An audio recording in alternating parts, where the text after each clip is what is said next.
મિત્રો, ધર્મ ડેસ્ક ધાર્મિક માન્યતાઓ અનુસાર સાવરણીનું વિશેષ મહત્વ માનવામાં આવે છે.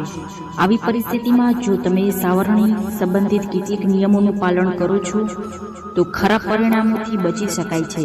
આવી પરિસ્થિતિમાં આજે અમે તમને જણાવવા જઈ રહ્યા છીએ કે તમારે કયા દિવસે સાવરણી ખરીદવી જોઈએ. આ સાથે જોડાયેલી કઈ બાબતોનું પણ ધ્યાન રાખવું જોઈએ.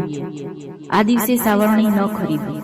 શનિવારે નવી સાવરણી ખરીદવી એ શુભ શુકન માનવામાં આવતું નથી, કારણ કે આ કારણે વ્યક્તિ શનિ દોષનો સામનો કરે છે. આ સિવાય શુક્લ પક્ષ દરમિયાન પણ સાવરણી ન ખરીદવી જોઈએ.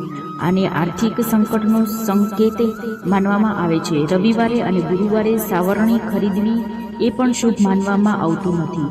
જો આ નિયમનું પાલન કરવામાં ન આવે તો વ્યક્તિને ઘણી સમસ્યાઓનો સામનો કરવો પડે છે. આ જગ્યાએ સાવરણી રાખવું. સાવરણી ક્યારે એવી જગ્યાએ ન રાખવું જ્યાં બધા તેને જોઈ શકે.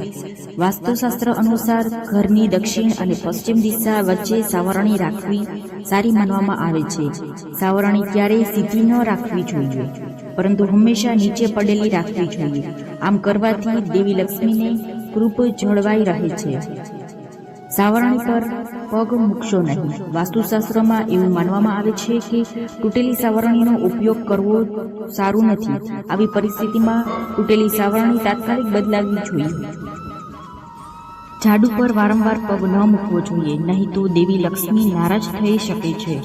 જો તમે આ વિડીયો પસંદ આવ્યો હોય તો પછી તેને શેર કરવાનું ભૂલશો નહીં. આવા જ અનેક વિડીયો જોવા માટે અમારી ચેનલને સબસ્ક્રાઇબ કરી દેજો. રાધે રાધે.